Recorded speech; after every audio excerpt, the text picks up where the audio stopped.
kalau ada anggota polisi yang melakukan memakai istilah tangkap tangan, mengamankan langsung tanpa ada surat perintah penyidikan dan bukan bidang dia, tapi dia anggota polisi, ya, melakukan tangkap tangan dalam suatu tindak peristiwa pidana, lalu membawa langsung para yang ditangkap diamankan itu ke kantor polisi, dilakukan interogasi sendiri, lalu diduga ada pakai kekerasan di dalam mengorek keterangannya dari para yang ditangkap tersebut. Hasil keterangannya baru dibikin LP. Menurut ahli bagaimana dalam kepolisian? Ya itu udah amburadul ya. Itu mengapa? Apapun istilah yang digunakan, merampas kemerdekaan orang lain, membawa ke kantor, membawa ke suatu tempat, itu namanya sudah merampas kemerdekaan. Nggak bisa pakai istilah mengamankan. Di UHP itu nggak ada istilah mengamankan. Itu bukan tertangkap tangan ya. Bukan. Mengambil kemerdekaannya sudah diambil, dibawa ke satu tempat, ya bukanlah. Dan ingat, tidak semua anggota Polri boleh menangkap. Tidak semua anggota reserse boleh menangkap. Yang boleh menangkap adalah anggota Polri masih aktif, kemudian berdinas di bidang reserse dan diberi surat perintah. Nah, kalau dalilnya untuk mengamankan, apanya yang diamankan? Sudah ada perekaman. Jadi jangan dicampur adukkan antara penangkapan dengan pengamanan. Nah, kalau mau pengamanan ya kayak ada peristiwa keramaian atau ada sidang kayak gini, ya ada anggota polisi berdiri di situ yang ngamankan dia, tapi bukan menangkap. Ya. Kami ingin tanya ahli bahwa bila mana ada anggota polisi yang melakukan seperti yang saya sebutkan tadi, apakah polisi tersebut hanya melanggar kode etik? Ya, kalau dia sudah diduga ada kekerasan terhadap yang diamankan tadi, ya. Bukan hanya kode etik, kalau sudah melakukan kekerasan itu pidana. Tergantung tingkat kekerasannya.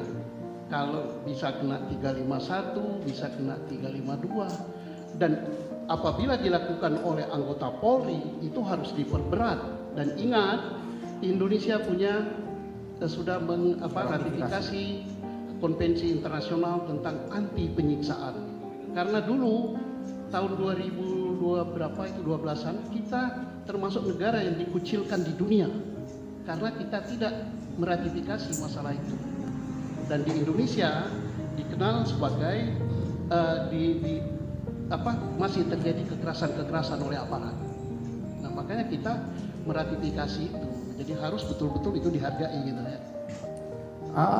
Menurut pengalaman ahli dalam berdinas di kepolisian khususnya reserse, satu peristiwa tindak pidana apalagi diancam dengan hukuman mati, ya, maksimalnya dan minimalnya seumur hidup, dalam hal ini pasal 340 pembunuhan berencana, apakah harus disarankan atau kepolisian biasanya menawarkan untuk didampingi penasihat hukum kepada yang ditahan, yang diamankan? Tidak disarankan, tapi wajib hukumnya. Itu diatur di dalam UHAP. Kalau tidak dilakukan gitu, maka hasil pemeriksaan itu batal demi hukum. Dan sudah beberapa putusan pengadilan, ya, ingat, beberapa putusan pengadilan membatalkan dan membebaskan terdakwa karena tindak pidana yang dilakukan diancam dengan hukuman 5 tahun ke atas. Dan pemeriksaan awal tidak didampingi, maka batal demi hukum. Itu amanat undang-undang. Menurut ahli, bila mana ada satu peristiwa pidana seperti yang tadi saya sampaikan, diamankan oleh salah satu anggota kepolisian tapi bukan yang berkewenang, berwenang, bukan diamankan ya, kita jangan mengkaburkan istilah, ditangkap. Ya, ditangkap ya. Ya. Nah, ditangkap oleh polisi yang tidak berwenang karena tidak dilengkapi surat ya, perintah untuk penangkapan.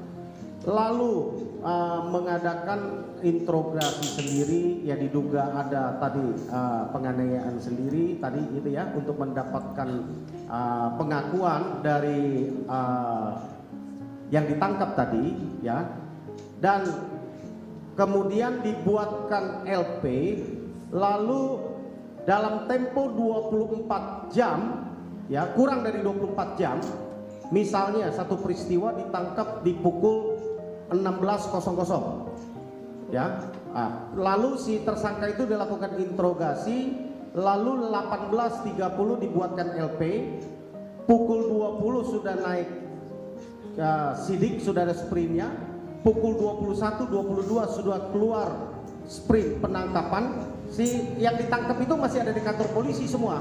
Ini bukan peristiwa tertangkap tangan nih ya. Lalu pukul 1 dan pukul 02 dini hari sudah diperiksa sebagai tersangka ya, dan dilanjutkan terus proses itu kurang dari 12 jam bahkan. Itu menurut ahli di dalam kepolisian apakah wajar, apakah diperbolehkan? Didampingi oleh pengacara? Tidak. Tidak ada. Ini bukan tertangkap tangan ya, itu LP. Ya, jadi ditangkap dulu baru bikin LP. Mudah-mudahan yang ditanyakan oleh penasihat hukum ini adalah ilusi kasus ya. Semoga tidak terjadi di Indonesia ya. Ya, mudah-mudahan ahli. Kalau ini terjadi di Indonesia dan terjadinya di Jawa Barat, dan saya pernah jadi Kapolda Jawa Barat, saya pingsan di sini. Jadi jawaban saya cukup itu. Ya karena salahnya udah banyak benar ya. Nangkap tidak punya surat perintah, bukan pada bagiannya, tidak didampingi advokat atau penasihat hukum atau pengacara, kemudian dipukul, kemudian di macam-macam lah yang menyedihkan. Kalau itu terjadi di Jawa Barat, yang saya pernah jadi Kapolda di situ, izin saya pingsan di sini. Jadi nggak benar lah itu. Nggak benar ya ahli ya. Ya mudah-mudahan ini didengar oleh polisi seluruh Indonesia ya. Walaupun saya pensiun, saya ini Polri. Darah saya Polri, sampai hari ini saya masih digaji oleh Polri dengan pensiun. Jangan dicontoh kalau yang seperti itu ya. Mudah-mudahan tidak terjadi ya di Jawa Barat ya ahli ya. Baik teman-teman, itulah cuplikan dari Pak Susno Duaji, di mana Ibtu Rudiana dinilai memiliki kontribusi besar terjadinya peradilan sesat yang membuat 7 terpidana kasus Pina Cirebon dihukum seumur hidup dan satu lainnya divonis 8 tahun penjara. Bukan Ibtu Rudiana dipojokkan oleh para saksi dan terpidana dalam sidang peninjauan kembali terpidana kasus Pina di Pengadilan Negeri Cirebon. Nah, tetapi para saksi dan terpidana itu menyampaikan fakta yang sebenarnya terjadi. Faktanya bahwa 8 orang itu menjadi terpidana karena peran besar Ibtu Rudiana. Entah kenapa Ibtu Rudiana ini offset untuk melakukan penyelidikan tanpa berdasarkan hukum, tanpa surat perintah. Nah, Ibtu Rudiana juga telah melakukan penangkapan tanpa surat perintah. Nah, penyiksaan hingga berlanjut tanpa proses penyelidikan, tapi langsung naik ke penyidikan. Nah, tentu perkara ini tidak mungkin ada tanpa peran besar Rudiana. Nah, bukan memojokkan Rudiana, tapi ini fakta atas peristiwa peradilan sesat yang diajukan PK ini. Nah, kontribusi terbesar ya Rudiana. Kalau itu Rudiana tidak melakukan penangkapan, ya tidak berdasar penyidikan, semena-mena peristiwa ini tidak akan ada. Tapi karena unsur subjektivitas, konflik kepentingan, karena korbannya anaknya, yaitu Rudiana melakukan semua itu. Nggak tahu apa yang mengilhami Rudiana yang membuat 8 orang menjadi tersangka ini. Apakah karena kesurupan? Ya, yang jelas peran Rudiana untuk menjadikan 8 orang pesakitan ini sangat besar. Sidang PK yang diajukan 6 terpidana ini surplus bukti dan saksi yang menguatkan bahwa peristiwa yang dituduhkan pembunuhan dan pemerkosaan ini tidak ada. Nah, sidang PK 6 terpidana ini menguatkan PK yang diajukan Sakatatal sebelumnya. Nah, menguatkan argumentasi bahwa bukan pembunuhan dan pemerkosaan, tapi kecelakaan yang mengakibatkan Eki dan Pina meninggal dunia. Sebelumnya, peran Ibtu Rudiana dalam penyiksaan para terpidana kasus Pindah Cirebon pada 2016 silam itu diungkapkan oleh Sakala Tatal saat bersaksi untuk sidang PK 6 terpidana.